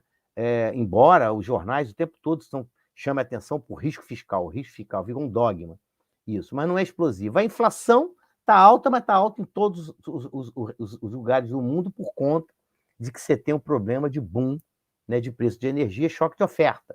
Né? No caso brasileiro, até inicialmente, nem foi isso, foi por causa do câmbio, né, justamente porque a gente é um país que emite uma moeda que é considerada porcaria, né, na hierarquia internacional de moeda, para usar a expressão da Daniela Pratt com a Bárbara Fritz, etc. Não é isso? Então, a moeda brasileira também é uma commodity. Quer dizer, qualquer espirrozinho da economia mundial ou doméstica, você tem fuga para o, né, pro seguro. Então, no caso brasileiro, foi assim. Então, eu tenho a impressão de que o Bresser fala muito na coisa da coalizão, você precisa ter uma outra concertação entre burguesia industrial, trabalhador, etc. Só que essa coalizão, né, se é que ela é possível, ela só é possível se o regime macro mudar no Brasil. Né? Ou seja, se esse regime macro continuar com um regime em que a moeda tende a ficar relativamente com a tendência de longo prazo de sobrevalorizar, de apreciar, e a depreciação só acontece abruptamente na porrada, quando você tem um choque, né? O Brasil vai ficar recorrentemente o cachorro correndo atrás do próprio rabo, né? E você não tem essa concertação, não seria viável. Por quê? Porque se você tem uma moeda, né, que tem essa tendência, você tende a fomentar, né, estratégias, né, de composição de portfólio de ativos, inclusive por parte de empresas produtivas, justamente para defender, né, a sua rentabilidade, né, que real, né, em atividade produtiva é muito baixa, por conta das baixíssimas taxas de crescimento, aí elas vão tentar, né, complementar isso formando portfólio. Mas aí elas podem dar com os burros na água, né? Como aconteceu com a Sadia, né? Que na época lá, né, em que o real estava com essa tendência, ela manteve, né, posição vendida em dólar e se ferrou. Né? Enfim, então, eu tenho a impressão de que seria por aí a primeira parte. Né? A segunda, deixa eu lembrar, eu não anotei. A segunda era olhar um pouco para uma política de desenvolvimento produtivo que não seria talvez aquela mais nobre, mas para médias empresas que teriam um impacto importante em aumentar a produtividade, essas que estão com o PAC razoavelmente sucateado. Não seria talvez a fronteira, mas poderia ter impacto nessa dimensão da heterogeneidade que vocês colocam, como programas de extensionismo. Eu tenho a impressão de que uma política industrial, para valer, que seja ambiciosa, ela tem que contemplar todos os espectros. Né? Porque aí a gente precisa nesse caso, né, resgatar Schumpeter e dizer o seguinte: o capitalismo é um sistema de gigantes, não tem jeito. Essa ideia de que as pequenas e médias, elas vêm a reboque. Agora, é óbvio, elas vêm a reboque, mas você precisa ter uma coordenação, porque em momentos de transição, é justamente por virem a reboque, elas podem, né, se ferrarem.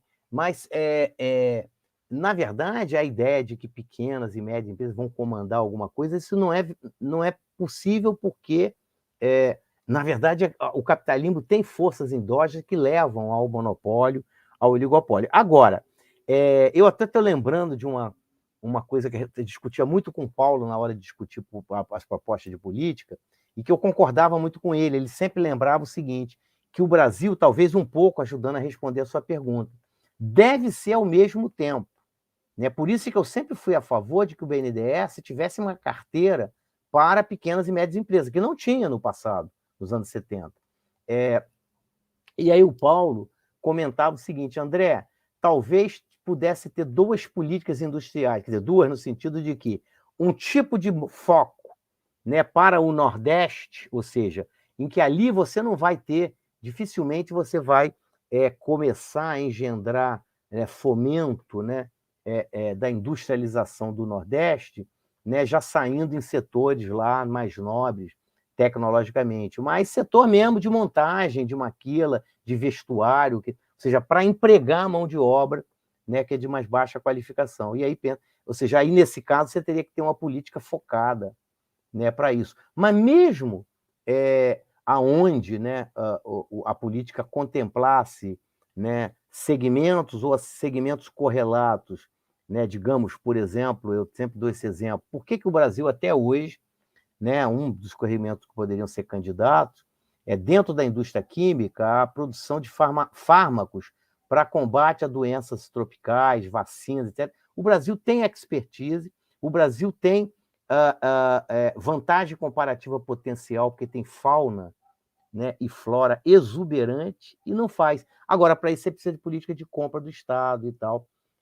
Enfim, e aí você pode, sim, né, eu acho que tem espaço para grandes empresas e médias e pequenas empresas nesse espaço. Isso pode, quer dizer, a política deve ser focada simultaneamente, né, não só para contemplar grandes, o que seja o caso, mas também pequenas e médias. Eu não acho que deveria só ter uma política para pequenas e médias, embora em determinadas regiões esse grupo, né, tendesse a ser mais contemplado do que outros, justamente por conta, né, dos segmentos nos quais eles vão tender a se imiscuir, né? Eu penso assim. Essa é a ideia. Legal. A ideia de ter uma política que, de certa forma, leve a uma transformação, um aumento da produtividade, só que a partir de um patamar mais baixo, né? Emulando um pouco iniciativas alemãs, japonesas, de sucesso e americanas até. Você estava falando aí uma coisa que é o Mangabeira Unger, tem uma coisa de empreendedorismo. O Caetano Veloso é meu amigo, pessoal. E há poucos dias, já tem tempo, que falei isso aqui do Mangabeira. Aí eu falei, Caetano, empreendedorismo. Falei para ele, essa coisa do Mangabeira parece que é um cara que leu Marx e tal. Claro que você vai incentivar o empreendedorismo, mas o empreendedorismo é um pouco criar a ideia de que para a pessoa que é pequena e tal, não, você consegue montar seu negócio e vai se dar bem no seu negócio. Aí ele, em pouco que concordou, contou a história de uma pessoa que tinha trabalhado com a família dele e tal. E aí, na época, acho que não foi no plano, num desses planos, ela ficou bem e tal, ela resolveu pedir demissão, e aí, para montar um salão, acho que só em Salvador, de cabeleireiro e tal. E aí, o negócio não foi bem, né? Depois teve acho que o plano FEAGUA, o negócio, não sei o que aconteceu. Não sei se foi um plano de estabilização, não sei exatamente o que foi. E aí ela ficou muito frustrada. Ele comenta o caso, não só, na verdade, ele comenta o caso lamentando muito mais, porque, em parte, quando ele falou do Gamaliel, ele ficou um pouco empolgado com isso, né? E aí ele lembrou disso, um pouco ilustrando, porque quando eu estava criticando, né, não é que você não possa estimular o empreendedorismo, mas não a ponto de colocar isso como uma missão de política industrial, ou seja, é algo que vem muito mais como instrumento coadjuvante do que principal. E aí, no caso, ele lamentava assim por causa da frustração da pessoa. Depois ela teve, né, voltou a trabalhar e tal, porque, quer dizer, não deve ter realmente, né, para ninguém, ou seja, está dando esse exemplo para qualquer pessoa que monta um pequeno negócio, né, que vai com aquela empolgação de ganhar seu próprio dinheiro, para usar a expressão popular, ser dono do seu próprio nariz. Aquilo, né, não dá certo, às vezes não tanto por conta de má gestão, não, mas por causa da instabilidade mesmo da economia. Né? Enfim, é ruim. Para a gente finalizar, tem umas questõezinhas aqui no chat, acho que já foi respondida a do Davi Antônio Guimarães, né? Não, o Davi não. O Davi faz uma pergunta pedindo para se você poderia avançar um pouco na discussão sobre a lógica da sustentabilidade socioambiental, de certa forma, como pensar a reindustrialização com a questão da sustentabilidade, já foi debatido, né? Mas só para arrematar um pouco. Na ótica regional, né? Isso. É. E aí o Marcos e a Maria falam um pouco sobre como você avalia a questão da política para a indústria 4.0 nesse momento no Brasil. No caso da política em nível regional, eu não sei, foi alguém que...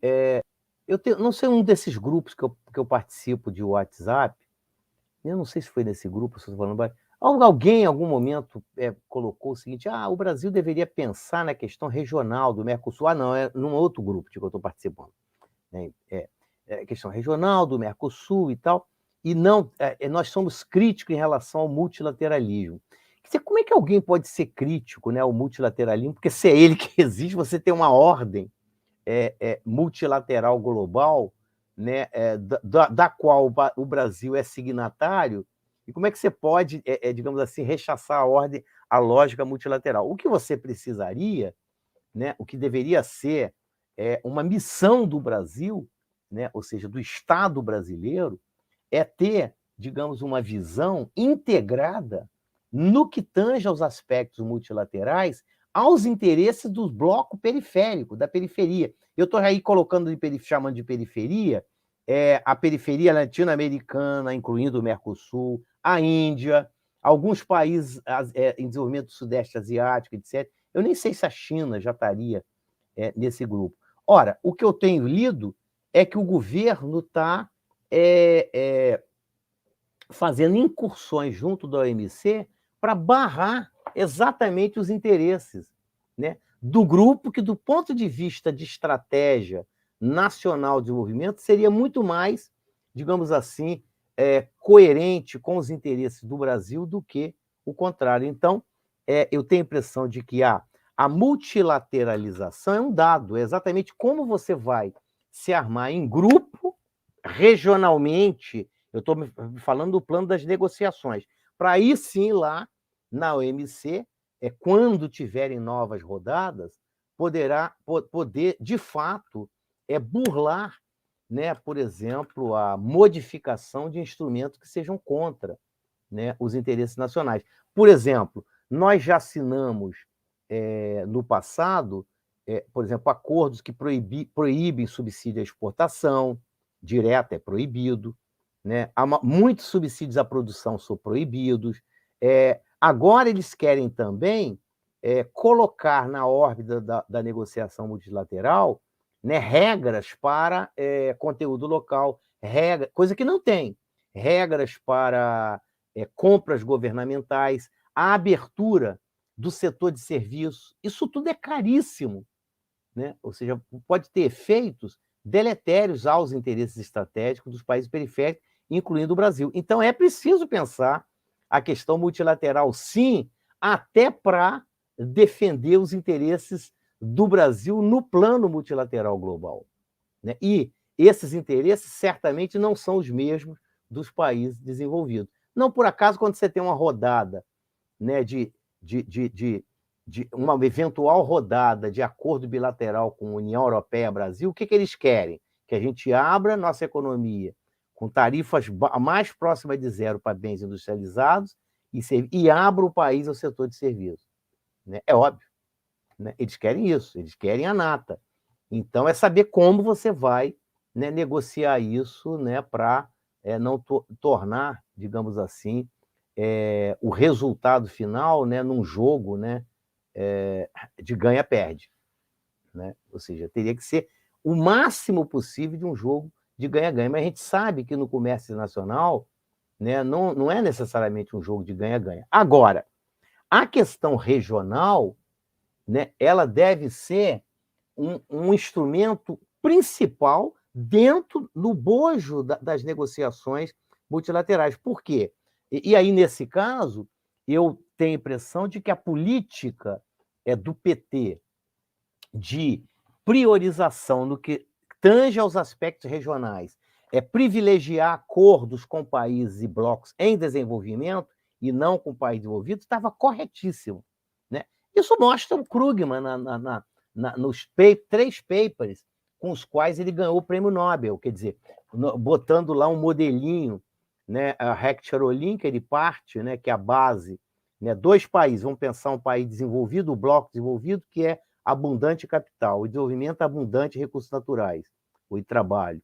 Né? Quando ele se abre, né, como tem, né, a manufatura que diferencia produto está sujeita à economia de escala, você tem um espectro para, né, comércio interindustrial, mas ele mostra, teoricamente, e empiricamente isso é comprovado, que quanto maior a distância entre o nível de renda per capita, quer dizer, quanto mais a distância entre país de desenvolvimento e de desenvolvido, menor vai ser, né, o potencial para comércio interindustrial, que é exatamente onde está o comércio de bens industrializados.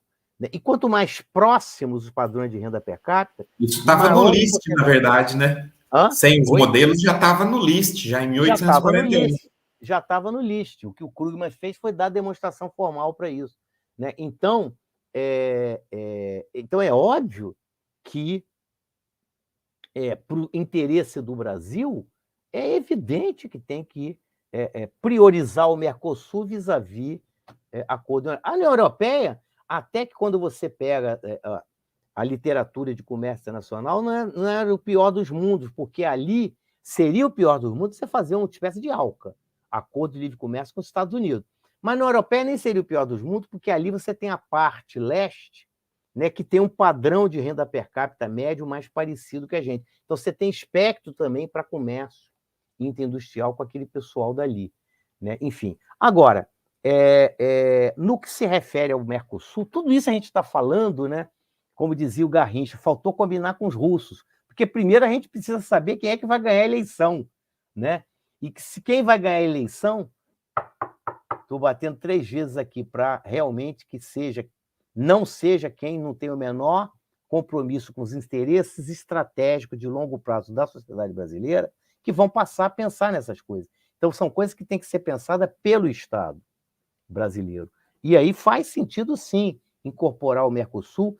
Eu, particularmente, sou muito crítico em relação a só o Mercosul, né, de ter capacidade de fazer verão, né, nesse potencial transformador para as economias ali participando. Por quê? Porque é muito pequeno o Mercosul. Quando você pensa que o comércio internacional você precisa ganhar muita escala. Né? Então, eu sou mais ambicioso em ir além do Mercosul e em direção avassaladora em relação à América Latina. Né? Enfim, o Ocampo, que vai ser ministro da Fazenda do Chile, uma vez eu estava na ANPEC, e aí não sei o que, conversando com ele sobre essa coisa regional, aí ele dizendo que ele não entende por que o Brasil, segundo ele, eu não sei, ele deve ter mais conhecimento sobre isso do que eu, que ele disse que o Brasil nunca se interessou, o Estado brasileiro, de realmente levar avante, né, uma integração para valer na América Latina, como era um dos projetos do Prebes, né, inclusive. O Prebes coloca isso, né, no artigo Aspectos Políticos e Práticos, né, do Desenvolvimento, alguma coisa assim, que era longo, aquele artigo de quase 100 páginas, no final. Mas eu penso assim. A outra seria? A outra é avaliação, alguma interpretação sobre as iniciativas já em andamento, os programas sobre política industrial para a indústria 4.0 no Brasil? Eu não sei, eu acho que é a Camila que está perguntando, né, se tem andamento. Eu não sei, não vou chutar, responder, né, porque você estaria chutando. Se tem alguma política em andamento. Eu suspeito que não. Assim, integrado, suspeito que não. Agora, tem uma coisa, você enxerga a possibilidade de uma política dessa natureza, o Lula? Acho que sim, porque, ou seja, acho que sim, porém, é evidente que qualquer tipo de iniciativa para fomento de indústria 4.0, se é da indústria 4.0, né, que você está falando, ou você está falando da política industrial como um todo que eu propus no terceiro governo Lula, possibilidade dele propor, eu acho que sim. Agora, as condições, né, eu vou ser realista e dizer o seguinte: olha, não é uma tarefa trivial, não vai ser uma tarefa trivial propor, desenhar, implementar uma política industrial, nem merrequinha que nem essa, né, que eu tô. Talvez a que tinha só um foco de transição ambiental faça sentido porque, né, algo muito óbvio demais, né? Mas uma política industrial abrangente é muito pouco provável quer dizer, provável não, que vá propor sim, eu tenho a impressão que vá. Agora, que vá conseguir implementar, porque, se vocês lembrarem, as 3 políticas industriais que ele fez, a primeira que foi uma muito tímida, que foi aquela PITSE, né? Eu até, quando eu estava no BNDES, eu fiz um TD enorme, uma proposta de política industrial para o Brasil, que tinha muita cara do que veio a ser a PDT depois. Quando saiu a PITSE, né, que eu tinha publicado o artigo, ficou grande. Eu fiquei tão frustrado, né, porque software, bem de capital, aquela coisa. Mas ali é um pouco aquela coisa do Lula de querer comer pelas beiradas, né? Enfim, foi logo em 2004 que está ainda naquela política muito, né, contracionista do Palocci e tal, juros muito altos, a ponto. Como é que foi a política industrial? Inicialmente foi uma política industrial sem dizer que foi a Dilma quando propôs o PAC, né? A Dilma Rousseff, né, que eu também uma coisa que me irrita é que criam memes na internet, né, de achar que a Dilma Rousseff é uma imbecil. Ela não é uma imbecil, né? Ou seja, a política industrial dela foi realmente um fracasso, porque realmente eu fui contra aquilo, né? Porque aquilo ali era supply side, achando que era política keynesiana, né? Que gerou política industrial com subsídio, né? Do lado da oferta. Mas ela lançou o PAC. Na época da crise de 2008, veio da cabeça dela o Minha Casa e Minha Vida. O que é isso, minha gente? Isso é política industrial sem dizer que era. O PAC foi um programa um pouco para contornar as altíssimas taxas de juros reais no Brasil e que teve efeito indutor do investimento privado, né? Hoje já há, né? Ou seja, quando procuram causas explicativas para aquele mini boom, né? Foi transferências sociais, com a questão do PAC, mais aumentos reais de salário mínimo, mais o boom de commodities, uma confluência de fatores, né? Enfim, então, agora, por que eu tenho uma visão um pouco pessimista se ele vai conseguir?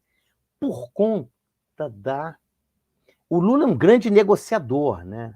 Então, é um grande negociador com o Congresso e tal, mas por conta da oposição que virá da mídia, do mercado financeiro. Olha, a mídia, o que é a mídia? A grande mídia é Folha de São Paulo, Estadão, TV Globo, Globo News. E aí, como é que você explica isso? É um dogma. A mídia praticamente comprou o dogma neoliberal. Comprou. Em parte, eu não sei se há ali comprar no sentido de passar de fato a acreditar nessas ideias, ou se de fato também tem algo, né, que elas são financiadas, né, por publicidade e propaganda de grandes companhias, enfim. Não vai ser uma tarefa fácil. Mas, agora, o projeto do Ciro Gomes é interessante. Às vezes eu fico balançando entre votar em Lula e votar em Ciro. O Ciro O projeto do Ciro Gomes, eu acho o melhor projeto que foi apresentado, eu vou dizer aqui. Porque, não sei se vocês leram o livro dele, não leu, mas vale a pena.